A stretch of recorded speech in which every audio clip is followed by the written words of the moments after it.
Bonjour à toi aujourd'hui, bonjour, et j'espère que ce jour sera un jour merveilleux grâce à la bonne nouvelle de l'Évangile. Peut-être que le Seigneur veut simplifier ta vie aujourd'hui, tu es d'accord? Ça ferait du bien, hein? Alors on va lui faire confiance, comme on chante des fois, « Je te fais confiance, Seigneur, tu es sagesse dans ma vie. » Te souviens-tu de la première pêche miraculeuse?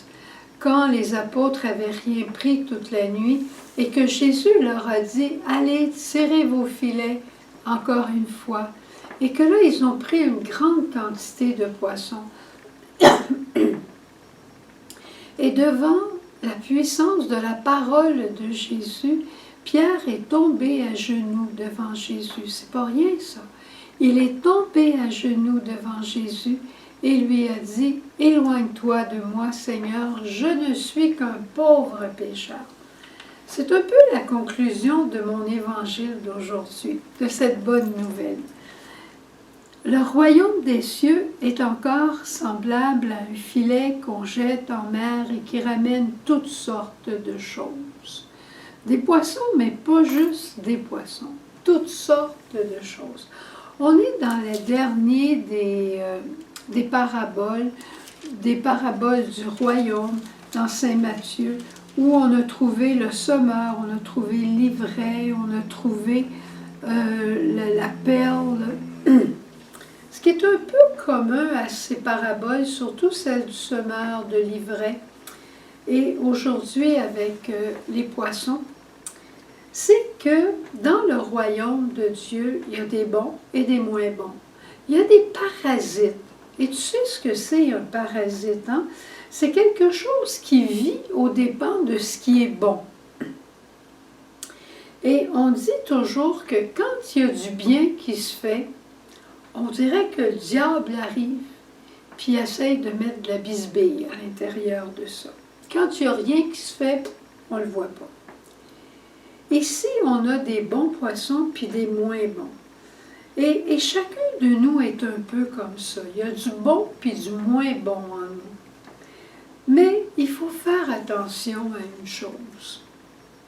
Quand on voit le moins bon dans l'autre, on est porté à vouloir l'enlever. Et c'est comme l'ivraie. Il faut faire attention. Vouloir enlever le moins bon tout de suite, on risque de briser, on risque de faire des faux pas et on risque de se tromper, hein? Et Dieu, alors, lui, il est tellement patient, il est tellement adroit, il est tellement pasteur. Si on lui laissait l'opportunité d'agir au lieu de prendre en main toutes les situations, comment on fait ça? En faisant comme Pierre, en tombant à genoux et en priant avec ferveur, en priant avec patience, en priant avec amour, en priant en sachant que Dieu entend notre prière et que lui, le grand médecin des âmes, le bon pasteur de toute brebis, agira au meilleur moment qu'il juge opportun. Est-ce que j'ai confiance à Dieu à ce point où, parce que je trouve qu'il n'agit pas assez vite, je décide de prendre les choses en main? Ça nous arrive. Mais si à partir d'aujourd'hui, on disait comme Pierre, « Mon Seigneur et mon Dieu, je te fais confiance. » Penses-tu que ça ne viendrait pas simplifier notre vie? Ça ne veut pas dire d'abandonner toute situation où on voit des parasites. Ça ne veut pas dire de ne pas faire des suggestions à l'occasion.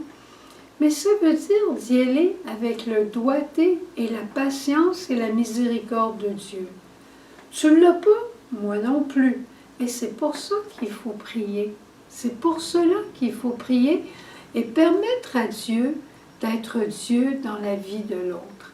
Et de ne pas prendre la place de Dieu, mais prendre notre place, qui est souvent une place effacée, discrète, adorante, en reconnaissant que Dieu aime encore plus cette personne que moi, je peux l'aimer. Et si moi, je ne l'aime pas beaucoup, ben, on a tout avantage à laisser Dieu travailler avec son amour et sa douceur. Alors, qu'est-ce que tu penses? Si on allait à la chapelle, puis on disait au Seigneur encore une fois, j'ai besoin de te rencontrer, j'ai besoin de te parler de cette personne, de cette situation. J'ai besoin de te parler de moi-même, tout simplement. Allons-y ensemble et je te souhaite une très belle journée et permettons à Dieu d'être Dieu. Et rappelle-toi toujours, on attrape beaucoup plus de mouches avec du miel qu'avec une grosse carabine.